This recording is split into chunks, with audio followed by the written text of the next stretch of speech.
Hey everyone, this is Phil, and today we're going to take a look at one whole roll of Ultramax shot through my Olympus XA.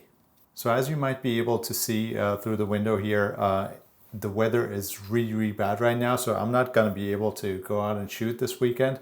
So I thought it would be interesting to just look back at a roll of film that I've shot before and show you the entirety of the pictures. So I'm going to show you the whole roll, not just the pictures that I post on Instagram, because like everyone else, I don't get a whole roll of keepers.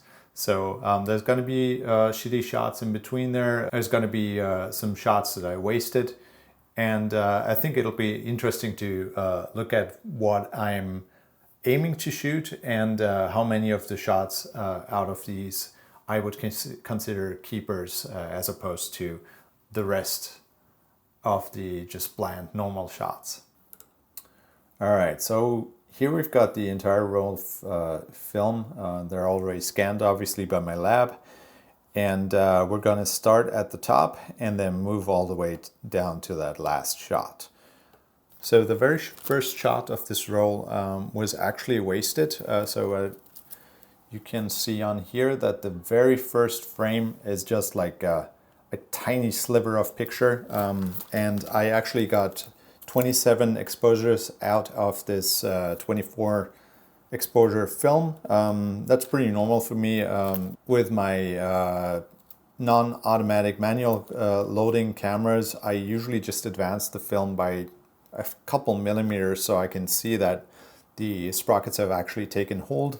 And then I just start shooting because I actually enjoy those little half frames. But unfortunately, I guess this time around I didn't really catch anything on the very first frame. This is the first full image that I caught. And this is just the bus area and drop off and pick up area of our local station. Then we move on. This is a detail of that do not enter sign that is printed onto the pavement, and I just like this little detail. I think it adds a nice bit of contrast to the concrete of the street. Might have been interesting to just wait until like a taxi or something enters the frame. I think the backdrop here is not particularly interesting, but I do enjoy that big like stop sign on the pavement here.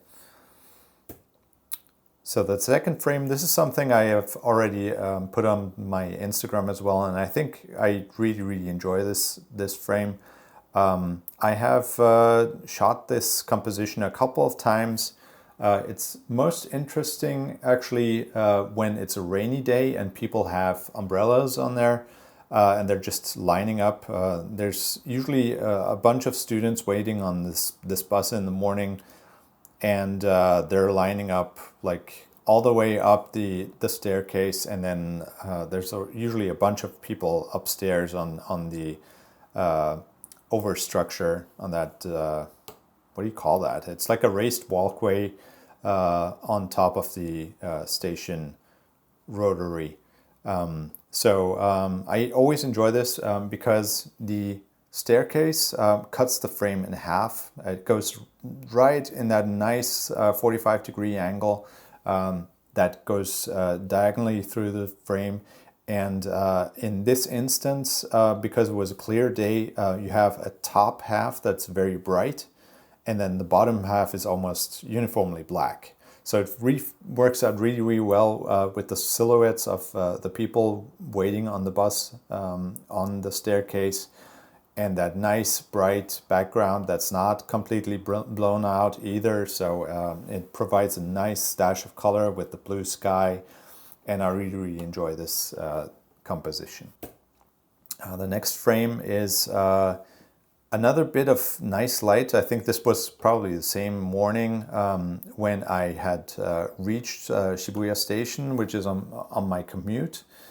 And I shot this. I was originally trying to shoot this before the train pulled in, but I think the way that the train pulled in there and blurred in the background actually worked out really well. And I like that light, the sunlight coming in, and the orange stripe with the green and the orange and the yellow work really well together. And then the opposing light actually frames these people really well. So you've got a nice little edge light on this guy here with the blue shirt, and then this lady waiting for the train right here is nicely framed against the bright backdrop as well. So I really enjoy this picture. I think it worked out really well. And I shot this entire roll of Ultramax, which is naturally a 400 ISO. I shot it at 200, which contributed the motion blur in this instance.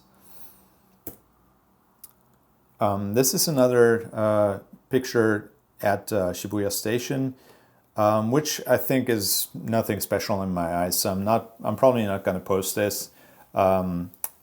It just didn't really work too well with the focal length that the XA has, and there was nothing interesting going on. So if I'd been able to pull in a little bit more, if I had a longer focal length on the camera, I might have been able to frame this guy waiting on the on this little bench here with some of the construction bits in the back. So I might have been able to frame this little yellow machinery here with the blue building and then the guy waiting on the side. That might have been, so this little cutout might have been an interesting composition, but overall there's too much going on and too little going on at the same time, and it's not a very interesting frame, I think. The next image I like a lot because, again, it has a good deal of motion blur on the train. And then the entire thing is actually a little bit blurry from motion because I shot it at 200.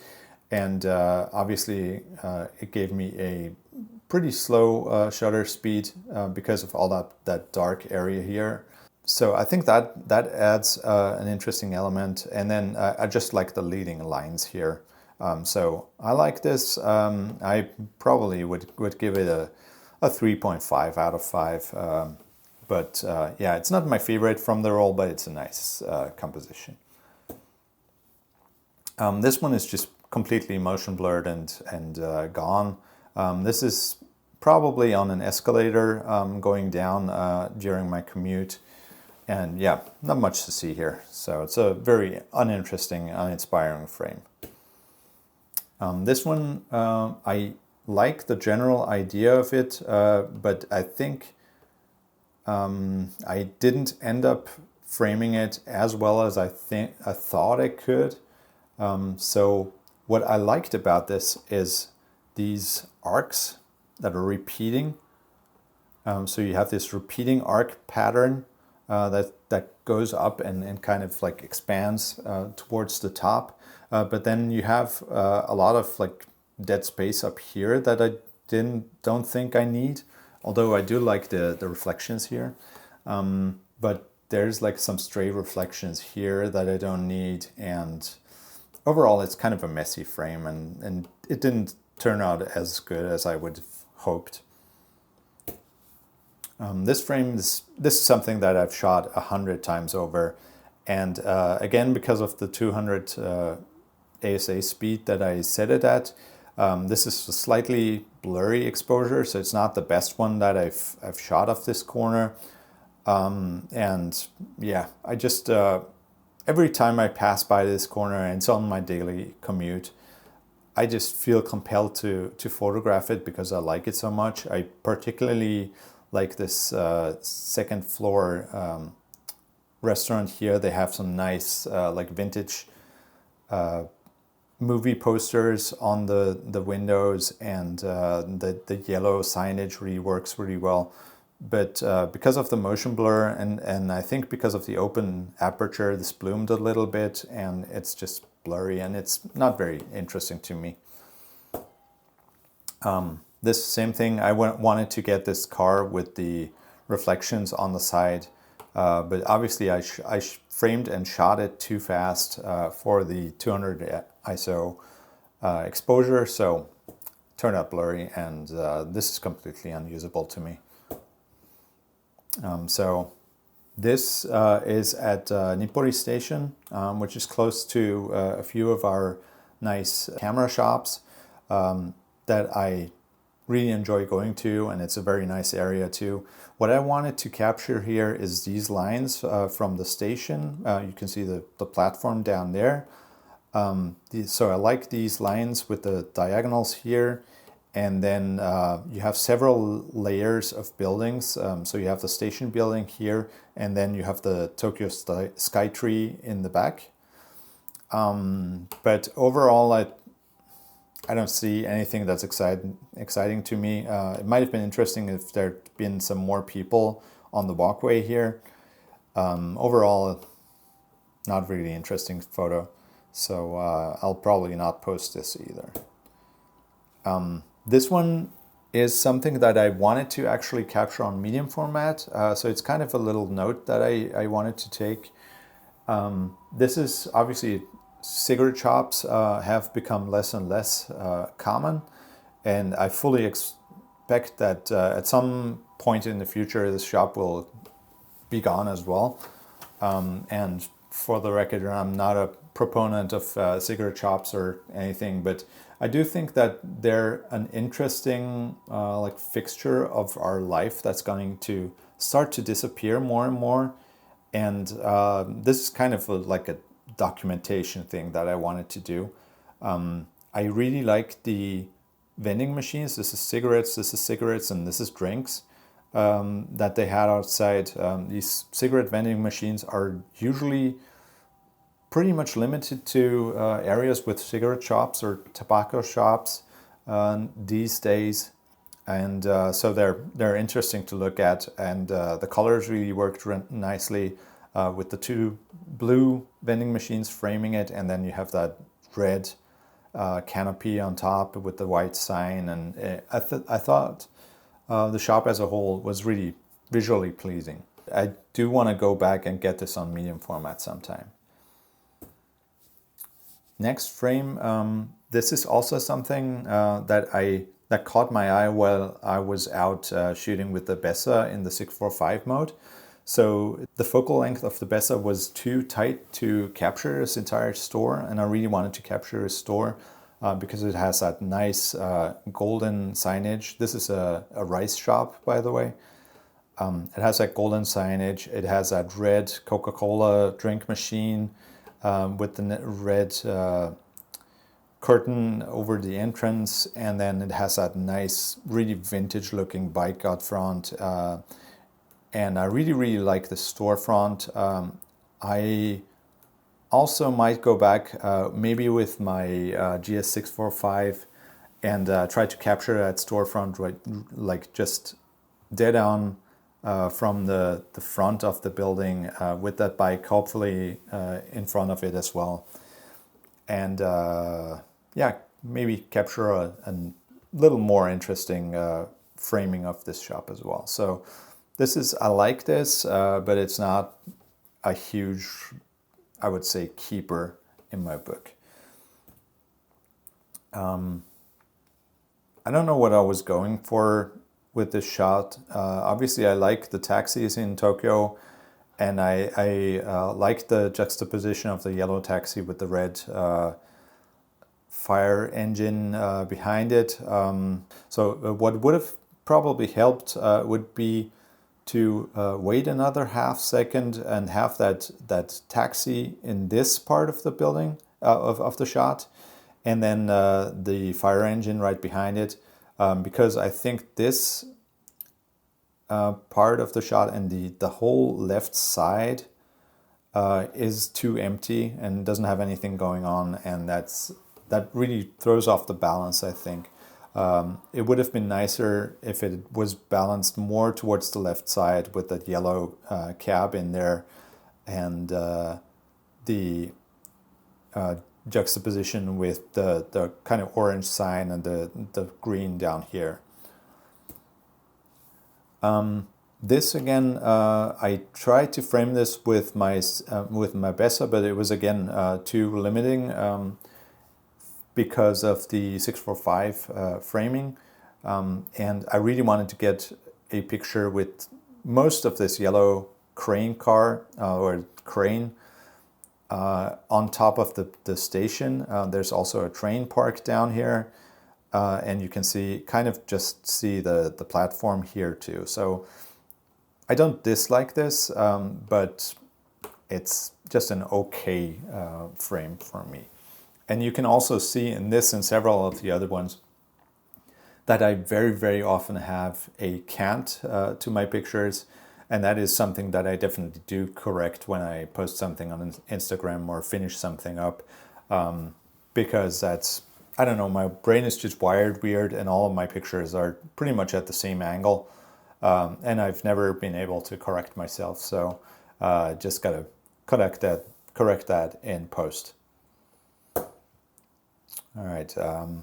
This is basically another just documentation kind of shot because I really like how busy this construction site right next to Ochanomizu Station is, and it would have probably be a little more interesting if I had gone another couple steps in the right direction and framed out this bit of the picture, the far left, because I think this part is kind of superfluous, and this like boarded up bit, whatever this is, and the construction site to the right would have made a more interesting composition.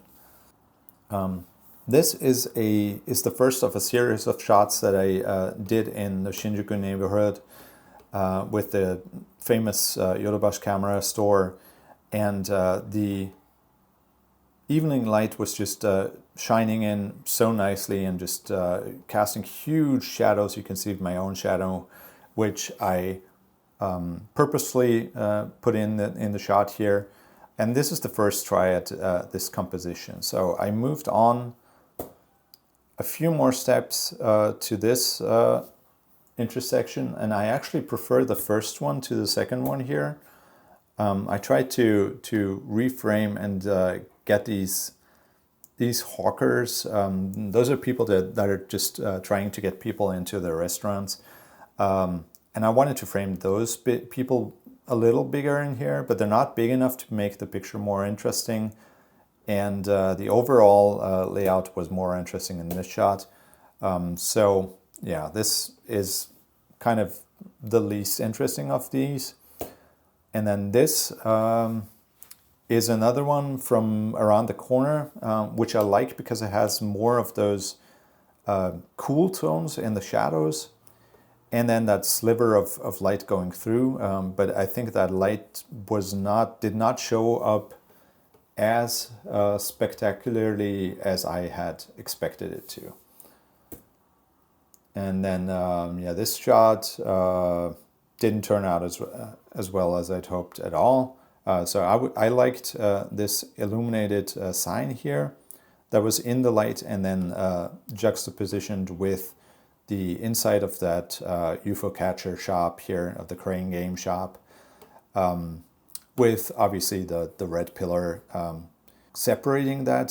So it might have been more interesting if I had framed it a little more to the right or a little tighter and just had this white, the white Baymax plushies and this sign as the two anchoring elements on both sides of the frame, and then just had that pillar in the dead center. But yeah, missed shot. It's not a very interesting shot, and it's blurry as well. This one I really like. This is obviously just the evening sun just coming straight at me with the Yodobashi camera shop at the left hand, and then the Sega arcade on the right side. I do really like the shot. It might have been even more interesting if I had some more interesting passers-by in this area of the shot. So if this lady was a little closer to me, it might have been more interesting, but I actually really like this shot. This next one is another one. These two I posted on my Instagram and asked people which one they liked better. And the general consensus was that this one is better, but I did get a few votes for the other one as well. So I think a lot of that might have been because this one is a lot warmer than the other one. It has nice composition, but overall the neon signs of the Yodobashi camera store on this side was stronger as a compositional element. And then I think a lot of people like the cooler tones here as well.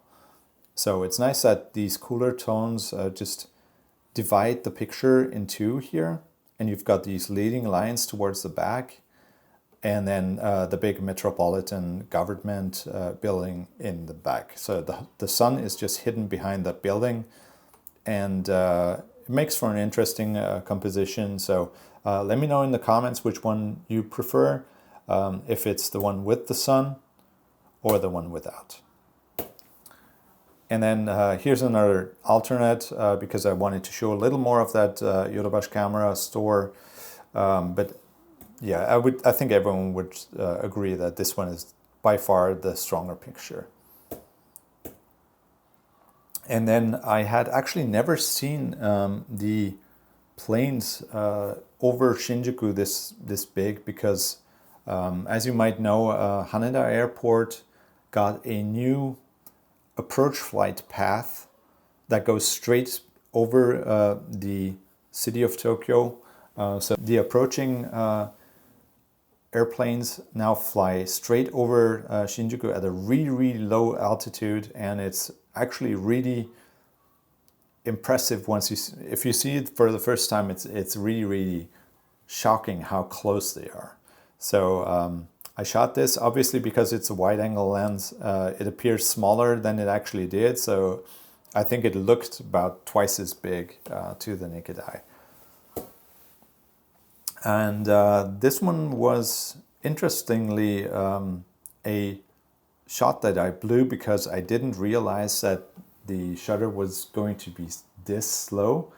I wasn't aware that the XA even had that slow of a shutter speed, but that must have been, I don't know, over a second at least, because I left it aimed. I was prepared for maybe a half-second shutter, and then I let it down, and then after it, I heard the shutter closing again. So I do enjoy these light paths. It's not on purpose, and I don't like that it's all yellow. Obviously, you could probably tweak that in post, but I'm probably not going to use this for anything. This is another shot from that street corner at the station, and you can see that storefront that I told you about with the vintage movie posters integrated in that restaurant's design, and I really, really enjoy that. And the yellow signing and the red and the yellow of this particular area just looks really, really good to me, and I really enjoy this area. So this is obviously a lot better than the first shot that I showed you, but it's still not overwhelmingly good. I think I've captured this better before. And this is the last shot of the roll, and I really, really enjoy this shot. I was going for the fluorescent signage of this rental car store combined with the last remaining sunlight that you can see on the sliver of light on the sky as well. So this coincided really well timing-wise, but also the composition makes it really, really good because that light, that sliver of light in the sky is just a third of the frame down, and then you've got another third with all the light from the rental car store, and then another dark almost a third of the frame. So obviously with the rule of thirds, that works out to a really pleasing frame. And also I really enjoy how that sign just protrudes into that dark area of the sky and ends exactly at where the light begins. So that worked out really, really well. And I did obviously frame that consciously, but I think my main objective was to get that light sliver, that last remaining light in the shot. So yeah, so that's all the shots on this roll. I hope you enjoyed seeing them with me. And I think I have a pretty good proportion of keepers to throwaway shots on this roll.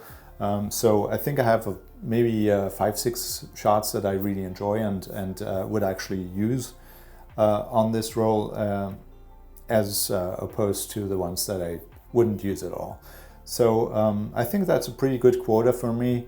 I would be interested in hearing from you guys how many keepers you usually get on one roll of 35mm film. I would definitely expect that people shooting portrait photography would want to have more keepers on their rolls, but for me that's a pretty good quota, and I really enjoy some of the shots that were in this set. So that's it for this video. Thank you for watching. I really, really appreciate everyone who's watching this video. And if you liked it, please hit the like button. If you hated it, please hit dislike, that's fine as well.